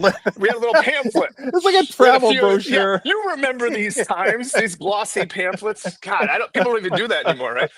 And so we handed it to Andre, and it said he was a Swiss Army knife, and every team he was on had a top 5 defense. And Andre kind of grabs the pamphlet and he looks at it and he kind of throws it back on the table. He's like, "I don't need all that." He's like, "I want to come play for you guys." And I was kind of like, oh wow, then it became very real. Because half the time when you meet in these meetings, Tom, you don't know if the player's just killing time and using those leverage, or nobody had come to the Warriors at that point. Nobody was coming to the Warriors. No free agents were choosing, and this guy had options. He could go back to Denver. He had Sacramento. He had Dallas. He had a lot of teams. But when he said that, it was almost like I felt a big pressure as far as like, this guy wants to come play for the Warriors. We better figure this out. And he waited on us, and Rob Pelinka as well, who I'd known, worked with him as an agent. Their patience and perseverance got that done, because many times I'm always kind of never wanting to tell somebody something that isn't true. And so I kept saying, guys, you should always keep a fallback, because if I can't get the money, I don't want to leave you hanging. And I kept saying that. And near the end, I started telling Rob and Andre, I don't think this is going to work. I can't find a team, because we had to move Biedrins and Jefferson, to clear up $23 million in room, and maybe one of Brandon Rush. I think we had to move 3 guys to make the room for Iguodala's, because we were over that. We were over the cap. So nobody would do it. And I remember being up in Tahoe on the phone, talking to Travis Schlenk, my assistant GM, and I said, "Travis, what do we?" I said, "What if we have to give up 2 unprotected first-round picks?" And he said, "Well, then we should." He said, "We should do 2. We shouldn't do 3." I said, "All right, let's try to find a way to just do 2, and then some second-round picks." And then I had a moment where I was young. I think I was 1 year as GM, maybe. And I told Travis, I said, "What if it doesn't work?" And he goes, "We'll just get fired." I said, "I don't want to get fired yet." I said, "I just started." And it turns out that the last ditch effort to get that deal done was Kevin O'Connor, who was a great GM up in Utah. I said to Kevin, I said, the last thing we can do is, would you take $3 million? And he goes, and I knew when he said, "Is that a firm offer?" Because we had two unprotected first, a couple seconds, and $3 million. And he said, "Is that a hard offer?" And I said, "It will be." I called Joe, couldn't get him. I called Kirk. They were in Montana. And I said, "Kirk, I need $3 million. And he said, "Let me ask Joe." And then I said, "It's got it quick." I go, "Soon." So then Kirk, I think, just said, "Just do it. Just do it. Just give him the $3 million." So I called Kevin, and I was like, "Yes." And then he goes, "I think we've got a deal." And that is how Iguodala arrived. And by the way, did change the trajectory of the team. Yes. We don't win championships without him. Obviously MVP of the finals in 15, Yep. But that legitimized what you and I knew, and you were a player for the Warriors, was a moment where it made the Warriors relevant in the eyes, I Yep. think, of other players. So Andre was huge then, remained huge. It was a huge part of all the success. It's funny too, because maybe you didn't know about it then because you'd only had the job for a year, but coming to find out, if it comes to winning, Joe's not afraid to pay up. Joe is No. not afraid to shell out money to win. Like I tell everybody, that's the type of owner you want. That's a fan Yeah. of the team, that is always going to be thinking ahead. And if you have a chance to win a championship, he's going to spend the money. He's not going to cut the corners. And I mean, as you know better than anybody, like he's not easy to work for, but a lot of guys aren't. But he wants to win. You know, as an owner, if you're a fan, you want your owner to spend and you want him to care. Yep. No owner's infallible, no owner's perfect, but what is hard to watch as an owner is one that doesn't spend or doesn't care. That's a hard fan base to be a part of, but Joe is neither, and certainly was rewarded for all that, and did spend and spent a lot to win. And the fans, I think, know that, appreciate that, and it was a huge part of why everything worked the way it did. Yeah. I got to ask you about one more thing. I wanted to ask you kind of about your trajectory into TV and stuff, but another one we don't talk about enough is Bogut. You guys going out and getting Bogut, because that Bogut, Andre, and Draymond gave you three of the smartest players in the league. And that right there made you the smartest team in the league when those guys were on the court. It gave you toughness. It gave you a defensive mindset. It gave you another guy that could pass, and Steve's offense, to have that kind of passing from a center position is phenomenal. That one, I thought, and I don't know if you were I don't know if that was Larry that was. I was an assistant GM when we did the Monreal assistant. Yeah, can you talk about that one? Because that one, and I don't know if this is fact or not, but it's been reported that you guys offered him either Steph or Monte, and they took Monte because of Steph's ankle problems. I don't know if that's the actual story, but I just thought he was like the perfect guy and especially he was there with Mark Jackson, but when Steve took over, that type of offense was just perfect for this guy because he was a savant when it came to passing. But Steph and Clay get all and Draymond get all the love, most of it, and even KD when he was there. But Bogut and Andre being there was huge. Bogut again. I mean, you look at the history of his defense. It's not often can one player make a team a good defense, but Bogut was one of those guys. And another guy I'm going to mention, which a lot of people don't like, but every team he's on is a top 10 is Gobert. I mean, they're very different players, but there's certain very different players, but there's certain players that can make you good defensively almost by themselves. And Bogut, and then his passing, that's where you separate him from a guy like Gobert. Bogut's passing, and his just a brilliant mind, like a point guard type mind for passing. In those days, you know, he didn't have the freedom like a Jokic has, but Jokic is arguably the best passer in the league as a center. I mean, you could argue he might be. If not, he's in the top 5 of passers. And so to have a guy like that to put in Steve's system, and Bogut probably doesn't get the right amount of credit that he should. He was a huge part of turning our teams around. We never had a big, right? You know that. Nelly didn't even want one. But we never really had a real. What do you mean? I was the big. I know, I was the big. Yeah, we had Go Tolbert, guard we Ewing. guys like that. Go guard Olajuwon. We're good. I'm like, do I have any help coming? Please, no, fast. You better make it quick. Yeah. No, but Bogut was. You know, it's so like you started out the conversation. I find these things interesting, or any story like this interesting, because of all the people that made it work. You know, and all the people that had a role in making it what it was, and different roles. And Steph deserves to be the headliner. He certainly does. And everybody you talk to would admit that or agree with that. And what a headliner, as far as somebody that was a team guy or is a team guy. But you know, again, looking back on those teams in those days, that's just a hard thing to replicate. You know, it just is a very hard thing because of all the things, like you said, all the people that had to line up and come together. And but you know what, the Bay Area, I think, deserved that the fans of the Warriors, it couldn't happen to a better fan base because of the passion and the care factor, how much they care about that. The Warriors, I know the Niners are huge, but it's still like a basketball town in a lot of ways. Absolutely. It feels like it. It felt, that would be my take on it. So No, it's we have great. great Yeah. basketball fans. So I gotta, because I want to make sure I get this straight. Was it always Monte for Bogut, or was it either They Steph didn't want it or was Bogut? We made a decision internally that we said we wanted to construct a deal. When we called Milwaukee, we said it's going to have to be around Monte, and Got we're it. going to have to figure that out. And Okay. that took a while because the initial reaction was no, that's not going to work on their side. Yeah. But then it became like it has to be that, and Yeah. then Epe Udo. I'm trying to think who else was in the deal. Udo. Yeah, remember? But remember, people forget like Epe. Bogut was hurt too. Bogut was hurt coming He back. was hurt. Yep. So he didn't play. He didn't play that whole year. And people loved Monte.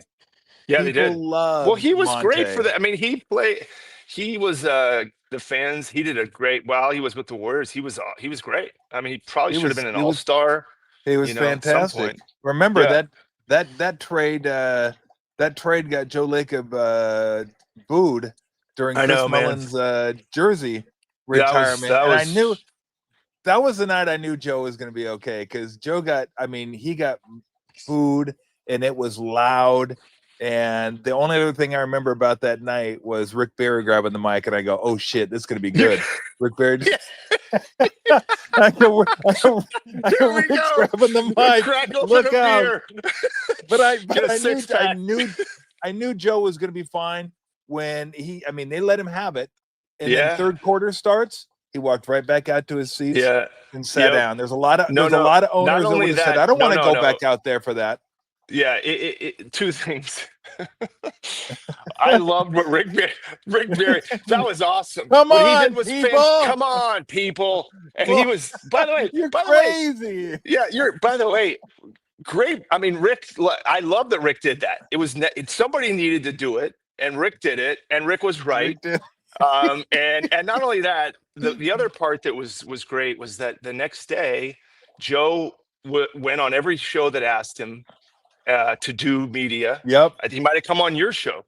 Might have. He said, "I understand, and I've got to do what I think is right," and that was commendable because he didn't run for cover. And look, like I said, he stood and faced the music. He did. Let's be honest. Cohan would have moved to Alaska after that. A lot of owners, a lot of guys would have been like, not that you saw him anyway. I can sit here, we can laugh about it, but I haven't been booed by 20,000 people personally. Just me. I mean, that was just directed at him, and it was that's why I'm laughing about it, because it wasn't me. I know, man. Well, it's funny when stuff happens to other people. It's worked out for Joe. It's worked out fine. It's worked out. It's worked out okay. There you go, man. Okay, before we let you go, and I didn't want this. I wasn't planning on it turning into. I don't care. What cares? A walk down memory lane, but I'm glad whatever you want it to be. Yeah. No, it's fun to talk to you about these things. I was there for these things, and it was fun watching it, and it was even more fun for me because. Steve's one of my best friends. I got to know you really well. I got to know Travis really well. So it's kind of, you feel kind of part of it. Even though I say to this day, I got 2 championship rings for being a broadcaster. I'm like, I didn't do shit. What are you talking about? Yeah. I'm up in the box somewhere. People that sell tickets do more than I do. I was just talking and give me a ring. But in fact, somebody asked me where the rings were, and I go, "That's a great question. I don't know." Yeah. I think I know where they are. Yeah, all right, let me ask you about because what you did, that's stressful. That is a stressful job, having to do that. It's not even like an 8-hour job. It's probably like a 16, 20-hour job. Is that ultimately kind of what led you into the next phase? Let me just get out and take a breath. Just kind of take a breath and detox a little bit. Yeah. I was thinking this morning, all these people, I don't know if you do this, but a lot of people play fantasy football, right? I do. It's a huge thing, right? Okay, which is fine. I think they play fantasy football because it's fun to build a team, right?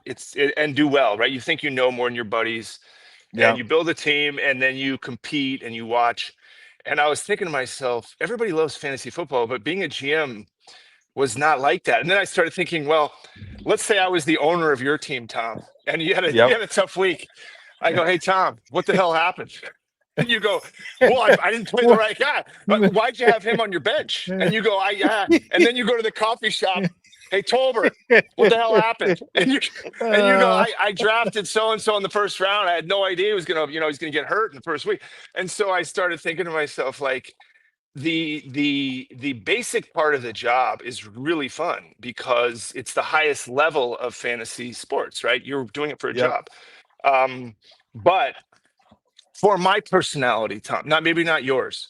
I felt the pressure and responsibility of the community to a degree where the joy of winning was not nearly as much as the difficulty of losing. And we didn't lose a lot. And so I was even talking to Nick Uren the other day. He's obviously in the finals for the Mercury at WNBA.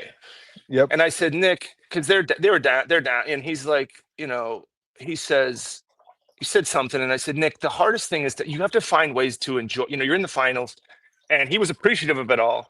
And I said, if I were to ever do something like that again, you have to find ways to enjoy it, right? You have to find ways to do it. And so that's where it's a challenge, and it's personal. But for me, I love that I did it. I love it.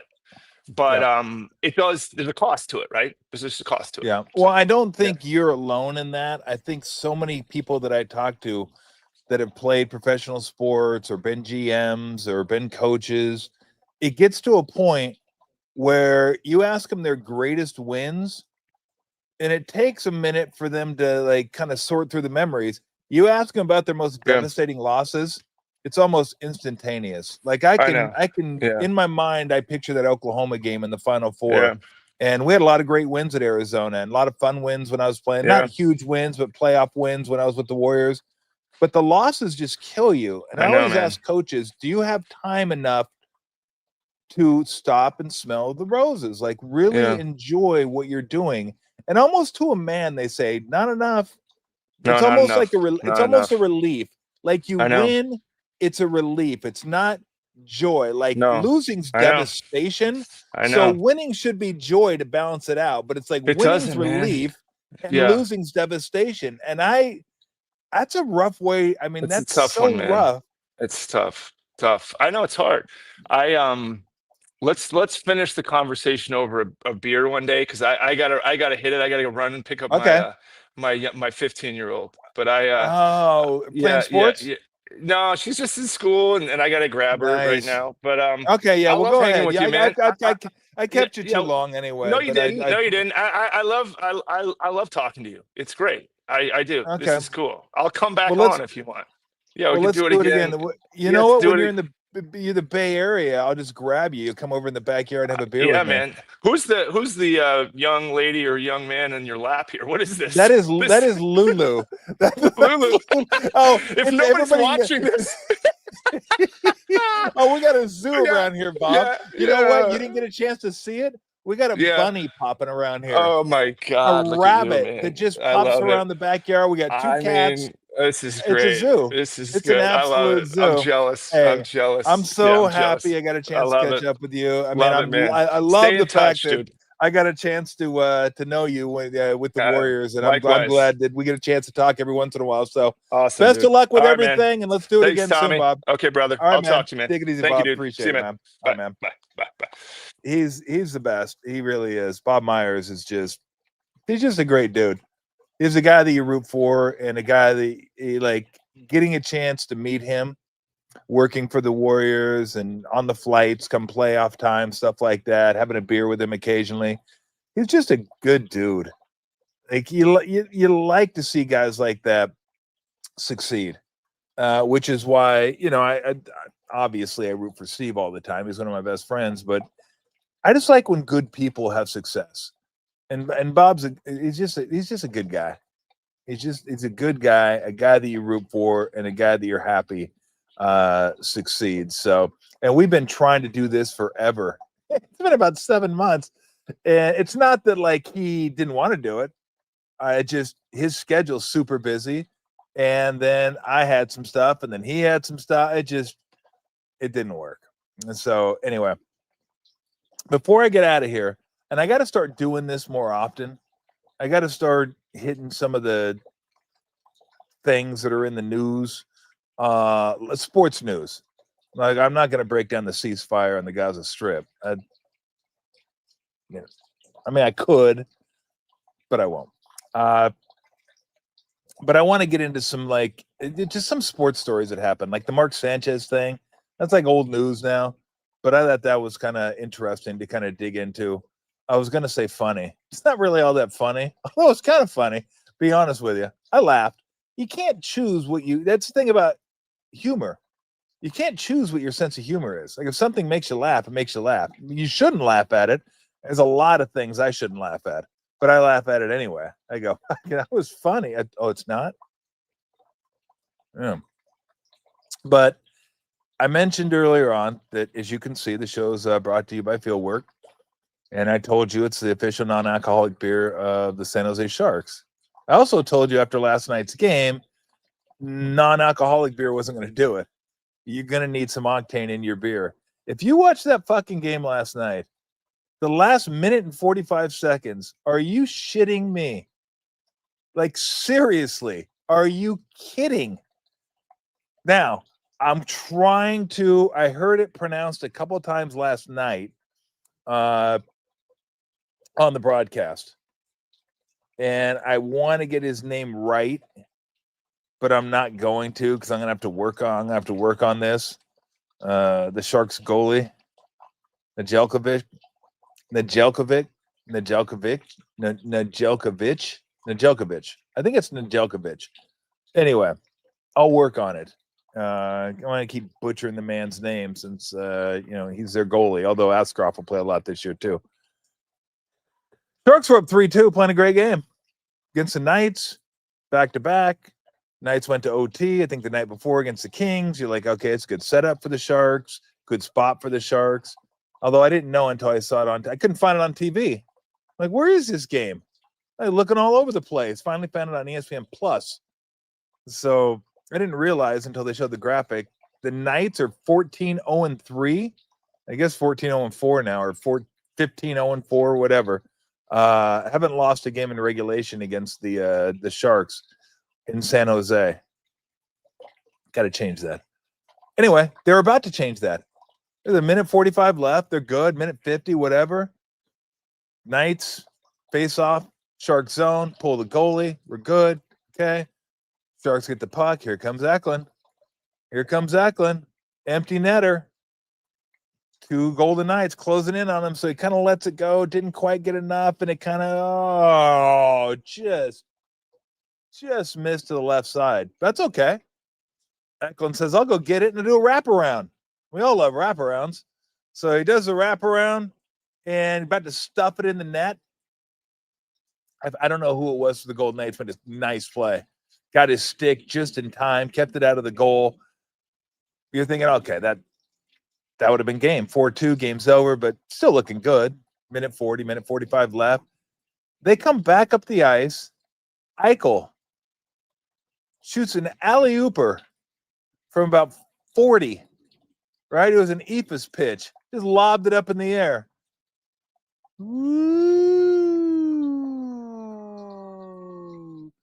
Nedeljkovic goes in. I'm going to get it. I got it. I got this. Let me slide over here. Right between his legs. Hit the ice, went left between his legs. I'm just sitting there looking at the TV like, what? Like, what? So now it's 3-3. It's like, oh, you got to be kidding me. There's no way that just happened. No way that just happened. So they go to OT 3-on-3, do that for 5 minutes, and then they go to the shootout. And so they have the ball. They have the puck first. The Sharks, I think, win the face-off, and Celebrini has it and just kind of messing around with it, trying to make something happen. Didn't get anything going on. And then the puck gets spit out toward the red line or blue line. It was the Sharks blue line. And nobody's there, but it's coming, and the Knights are going to get it first if Nedeljkovic doesn't get to the puck first. But it's close. Should I stay in net and just kind of play this thing out? Should I race out there and try to poke it away? I'm going to get out there and try to poke it away. Gets out there, pokes it away off the skate right to Smith. Empty netter. How often do you see an empty netter with a goalie that's actually on the ice? That's how it ended.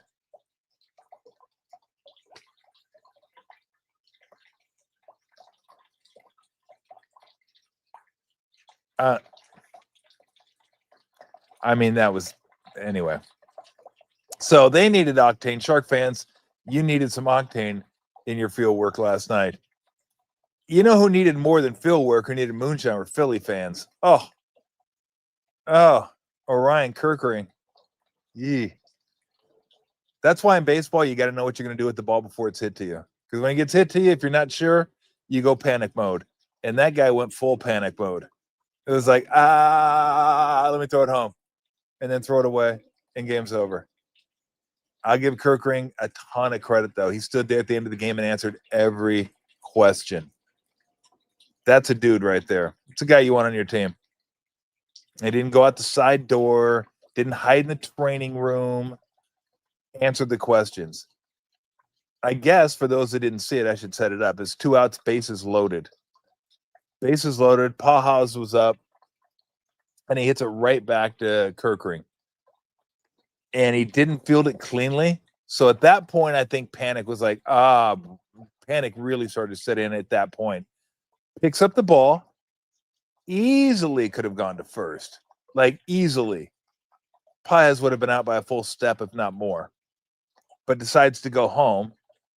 Didn't have time to step, so flat-footed, he throws it to Rio Muto and just wide left. Not even close. And then game was over.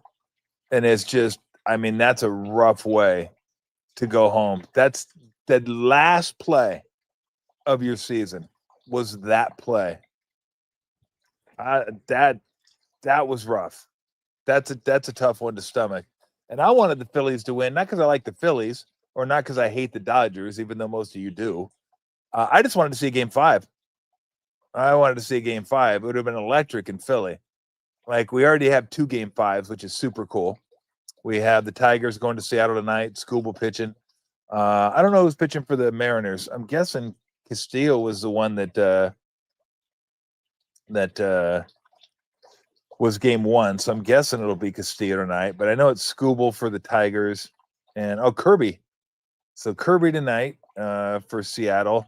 And then tomorrow night, who the hell's pitching for the Brewers tomorrow night? Mizorowski, maybe? Maybe they have him? Doesn't look like they've listed pitchers yet. Image will probably pitch for the Cubs. I'm guessing. But so, yeah, I mean, I just, if I don't have a team in the playoffs, I just want them to go as long as possible. I love single eliminate, like, right, you get to the elimination game, which is why everybody loves the play-in game in the NBA. It's instant single elimination, right? It's do or die, sudden death, boom. We're not going to make you go through a 5-game series or a 7-game series. We're going to give you a game 7 now. Here's your game 7. So that's why people like it. It's still a shitty concept. I'm sorry. 9 and 10 do not belong. Shouldn't have a chance to get to the NBA playoffs and then provide an even shittier team for the 1 and 2 seeds to play. It's just dumb. But we love it. Look, if you're a sports fan, who's not going to be watching tonight? Who's not going to be watching the Tigers and the Mariners? I'm in. I'm absolutely in. And then I love college football. But live, Cubs Brewers. My son walked in the living room last night and says, "Where's the football game?" I go, "It's on the other TV. It's right there." We have 2 TVs in the living room right now. And on the big TV was Dodgers Phillies. And on the smaller TV was the Giants and the Eagles. He goes, we're not going to put the football game on the big TV? I'm like, is that a playoff game? No. Is that a playoff game? Yes. Playoffs go on the big screen. Big screen gets the playoffs. I'm a sports fan.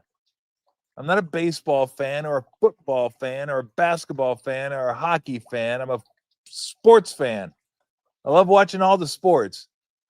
And if you love watching all the sports, playoffs take precedent. Period. So tonight, it's not that there's much of a challenge tonight. What is it, Washington Rutgers or the baseball game? I can do without a little Scarlet Night football. So, yeah, tonight. But tomorrow, although I think most of the good college football games are during the day, like 9 o'clock window, noon window. So there may not be that much competition for the baseball game. But even if there were, it's baseball. It doesn't get any better than an elimination game, especially baseball. The one thing baseball has over any other sport is it builds drama. Basketball can't do it. Hockey can't do it. Football can do it a little bit. But did we just go dark? What happened? We have an eclipse? Our first show eclipse? What happened, Lou? We got taken off the air for some reason because I said I was going to watch baseball playoffs. But baseball builds drama like no other sport in the playoffs because it has time to breathe. How many outs are there? What's the count? Who's on base? What are the arms in the outfield? What's the speed on base? What pitch selection should you go with? I mean, just all the stuff that you have time to kind of let breathe a little bit. I kind of liked it when I wish the pitch clock were a little bit longer in the playoffs so it could breathe a little bit more. But baseball playoffs are incredible. Like I love baseball playoffs. And again, NBA and NHL, depending on who's playing for different reasons, I love them. But you can't really build a drama when the sport's just back and forth, up and down, back and forth. So it doesn't have what baseball has. That's one of the reasons I love baseball playoffs so much. So, all right, let's throw some comments up there. Ogden, if you want to throw some comments, I will take some. And again, I'm not going to apologize, but I didn't plan for the Bob Myers interview to go a trip down memory lane. I'm sure a lot of people love that, but I kind of wanted to get into this year's team, and I asked about the Kuminga draft. And look, he just said they're going to draft the most talented player, and they thought he was the most talented player. So there it is. But I didn't expect we were going to go trip down memory lane with the old Warriors teams and Bob's rolling them and the trades, the Iguodala trades and the Bogut trades and all that kind of stuff. I mean, it was fun. I enjoyed it. I love that kind of stuff. I was going to get into more topical stuff. I did come up with this list, and I might do a more extensive list next week at some point. But I came up with where did I put it? My least watchable players in the NBA and my most watchable players in the NBA. And this isn't a complete list. It's still kind of a working list. I haven't really gone through it as much as I'd like to. But here's my least watchable team in the NBA. LaMelo Ball plays every game like it's a summer league game. Like, bro, you know this is the NBA, right? And these are like regular season games, and they count. Like, this isn't summer league, all right? You're not playing at the park in July. This is the end, like, okay. Shot selection, a little bit. Risk reward on the pass, maybe. I'm not a fan watching him. Trae Young, can't stand watching him play.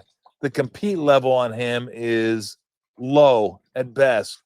Credible, skilled, not a great shooter. His best attributes is passing.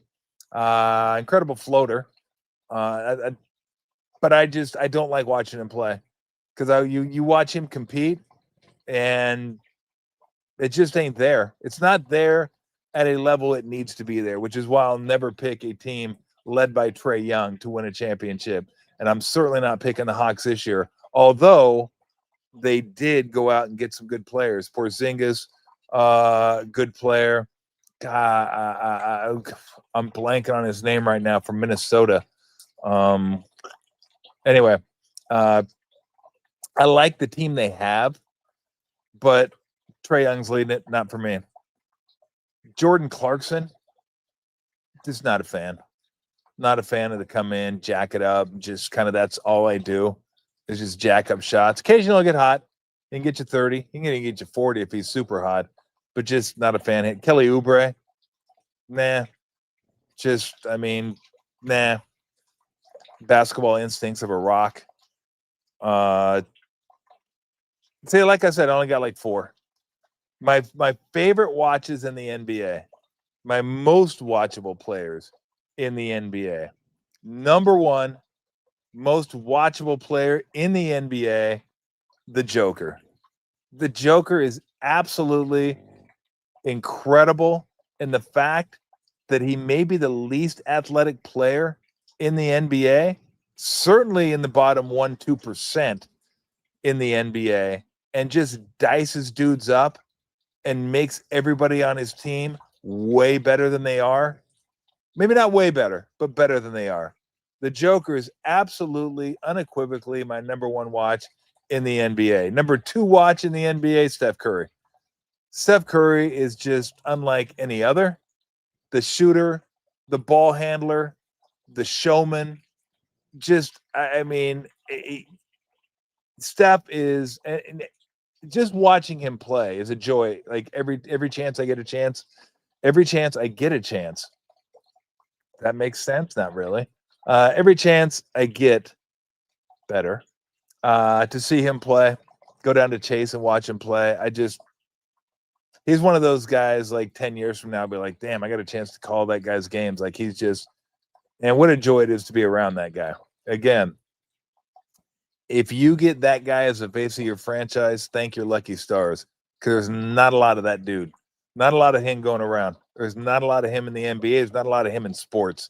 So the Warriors lucked out in that regard. But Steph Curry, easily on most watchable team. This one's going to come as a little bit of a surprise to you because he's not a star. Jason Hart, New York Knicks. Defends, rebounds, on the floor for loose balls.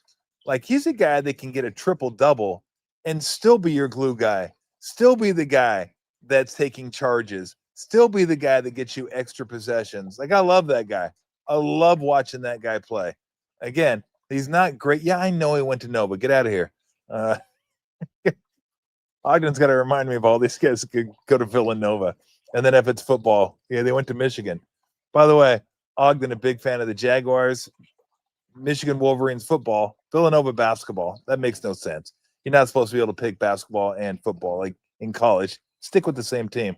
But Jason Hart, I love watching him play. Kawhi Leonard, I love watching him play. Hate watching his press conferences, like unless he's laughing. Like, as far as charisma and face of your franchise, that ain't it. Can you sell a product? Hell, I couldn't even sell aspirations. I can't. Can I sell this team? Of course I can't. I don't talk to anybody. I don't say anything when I do talk, and I'll let Dennis talk, and no one wants to hear from Uncle Dennis anyway. But when I play, man, dude plays defense. Try crossing over in front of Kawhi Leonard. Good luck with that. He gets after it on defense. Maybe not as consistently as he once did, but his mid-range jump shot, not a lot of arc, but a lot of buckets. He just shoots lasers. It's like bing, bing, bing, bing, bing. 3-point shot, pull-up shot, get him to the lane. Incredible. Like, the simplicity in his game and the devastating efficiency that he plays with. I'm a huge fan of watching him play. Big fan of watching Kawhi play. Devin Booker, love the mid-range game. Like, that guy, I'm more appreciative of Devin Booker after watching him in the Olympics and watching him accept the role and doing stuff that someone's got to do, but all these guys are alpha dogs, and Navy's like, oh, I don't want to do that guy. He's like, Coach, what do you need me to do? I knew what you need me to do. Get out there and do it. So I just like watching him go about his business and watching him play. So if you guys have any thoughts on most, least, and again, I'm going to try to come up with a more complete list. I was just thinking about that today. Who do I love tuning into to watch in the NBA? And Chet Holmgren. Yeah, I don't know if I'd put him on most fun, but I like Chet. I'm a big fan of Chet. SGA is incredible. I don't know if he's fun to watch. He's ruthlessly efficient getting to the free throw line, and his mid-range game is awesome. Love him. But like Joker's just different, right? Joker's different than anybody in the league. Maybe the best passer in the game at center.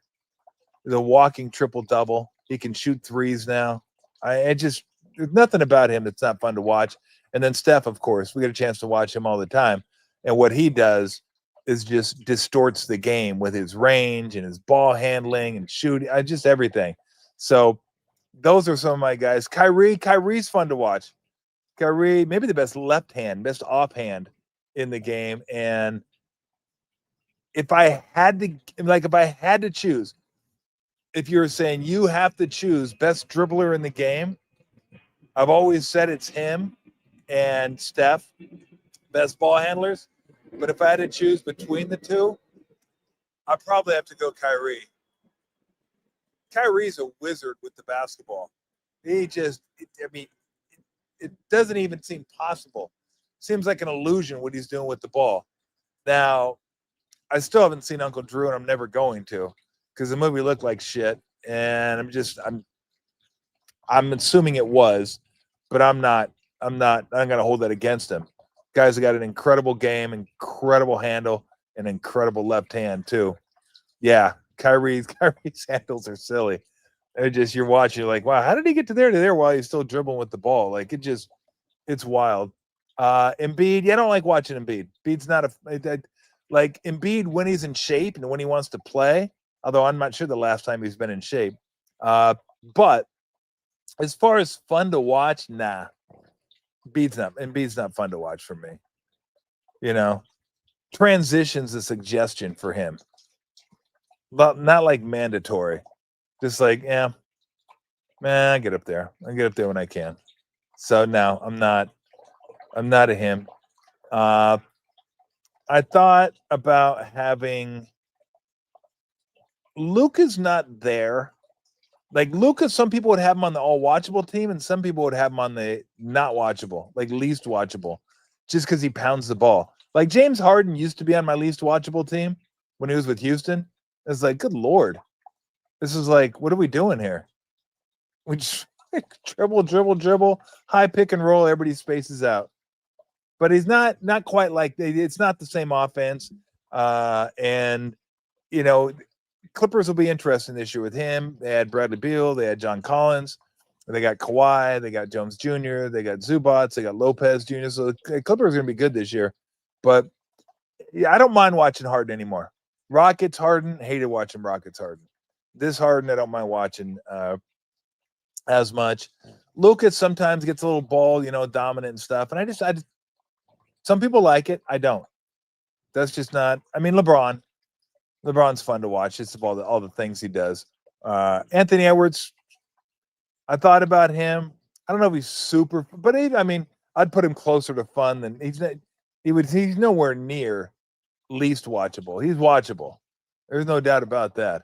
He's watchable. So, other guys I thought of, Shingun's not on my most watchable team. Stop. He's not on the least watchable either. He's just a dude who's a really good player. And I think the only player from Turkey, I was looking over a list of foreign players last night, international dudes, because I wanted to know who had the most. And it was Canada had 21, then it was France. Spain has one guy now. One. Sante Aldima. Spain used to have a bunch of dudes. Bro, it's like, are they going to land on the house? Oh.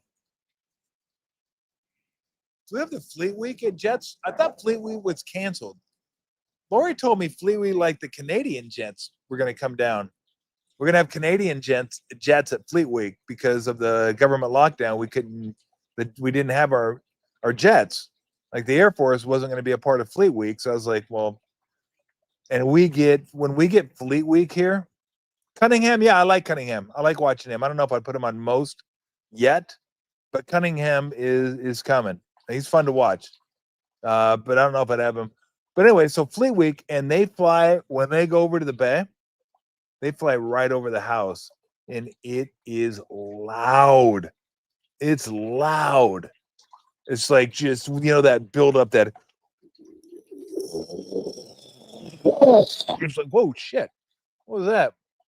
And Lori goes batshit crazy. She loves the Angels. The Blue Angels.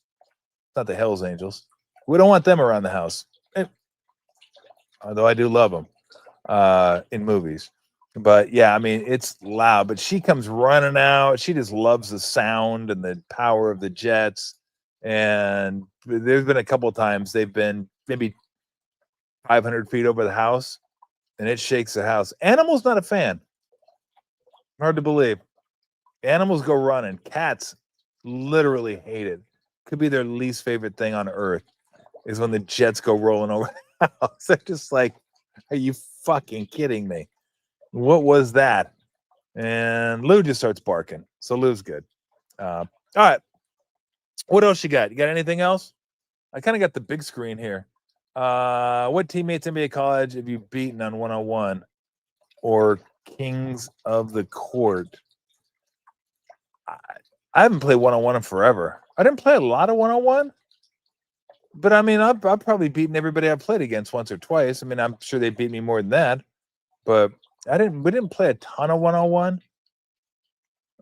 I mean, when I was at with Golden State, we'd play some 101. We played full court 101, not full court, but we had courts. So you had the court, and then you had 4 buckets on the side of each, front court, back court, and we'd play full court in this one and go back and forth. Mitch Richmond and I used to do that occasionally. Mully, Sharunas. I had to tell Sharunas, hey, come on, let me get the ball up a little bit. All right. I was a pretty good ball handler, but god dang, Rooney, killing me. Like, give me some shots up. But yeah, it wasn't like we played a lot of 101 and stuff like that. So Scalabrini at Rucker. I don't know if I've ever seen the video. I've heard it. I've heard about it. I know people thought I did see the video that one time where people thought they could kill Scalabrini and he just wore him out. People don't realize how good NBA players are. They have no idea the guys at the end of the bench could just work everybody else over.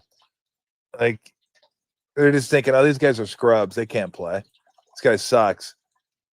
You do realize, like, there's only 500 or so jobs in the NBA, which puts you in the top, 0.0001% of basketball players on earth.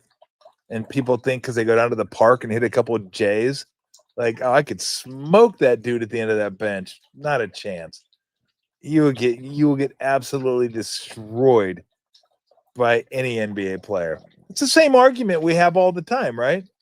Same argument we have all the time about college, really good college teams, like the best college teams beating NFL, NBA teams, whatever. Not going to happen. It's not going to happen, period. Scotty Barnes, I like his game. I wouldn't say most watchable just because I don't watch a lot of Raptors games. And they're not on national TV a lot. I've seen him play enough. And, like, if he gets a jumper, sky's the limit for him. Because he can defend, he can rebound, he can play make, really good passer. It's just with him, let me check real quick. I'm curious what Scotty Barnes shot from 3 last year. If I were to guess, I'd say somewhere between 34 and 36%, maybe 36, maybe 33 to 30. I'm going to say 33 to 35 is what I'll say. So let's see how close I am. Raptors, roster, Scotty Barnes. Again, I'm a big fan of Scotty Barnes. Would they list him at? They list him as a forward. Although he plays point guard, really. Said he's hurt. Last year, 32 minutes, 19 points a game, 7 rebounds a game, 6 assists a game. Shot it at 44%.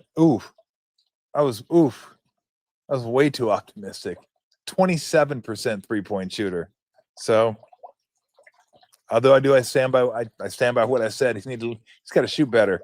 The year before 34, that's acceptable. The year before that, 28. So, but really good player. Yeah, really, really good player. All right, should we call it? Should we go? What time is it? God damn. 3 o'clock already? Well, it's beer time. Although I did have my best and last. This is pretty good. I like this. Now, I only drink that style of beer in October. It's Oktoberfest beer. I'll go back to drinking my pale ales and my IPAs and my German Pilsners and my Czech Pilsners and stuff like that. In fact, I think I might head over to, I think I'm gonna head over to Cellar Maker today. I got some beers out that I wanna check out. And I got nothing going on now. And Camila's going out to Patterson for the weekend with Grandma and Grandpa, and Lori went to Salt Lake City to go see a concert festival featuring Red Stray Clays and Post Malone and who else? Bunch of other people. So Weston's gone. You know what that means for me? Just chilling. Few beers, maybe a pizza, Friday night pizza, and just hang out for the weekend. So, all right, enjoy your football tomorrow. Got some good games tomorrow. Alabama, Mizzou, good one. Ohio State, Illinois, hope's a good one. Oregon, Indiana should be the game of the day. I mean, that's what I'm looking forward to the most. And then USC, Michigan, because it's a Rose Bowl. How many times do you get a Rose Bowl in October? Let's go. Rose Bowl in October. I kind of dig it. Everybody have a great weekend. Be safe out there. And we'll look forward to seeing you Sunday when Bergie will come over and we'll do our post-game show after the Niner game. That's a 125 game. So probably around 4:30, 4:45. Maybe go for an hour or 45 minutes before the Sunday night game. And then Bergie will be off for 3 weeks. We're gonna give him some time off. He's gonna have to do it without pay though. But then of course he does a show without pay, so it's really not that big a deal. He'll be going on vacation, so this is the last show he'll be doing, and then he'll be back and up and running in November. So we'll see you Sunday night after the Niners versus the Buccaneers. Again, show sponsored by right there, Fieldwork, the official non-alcoholic craft beer of your San Jose Sharks. Have a good one, everybody. See ya.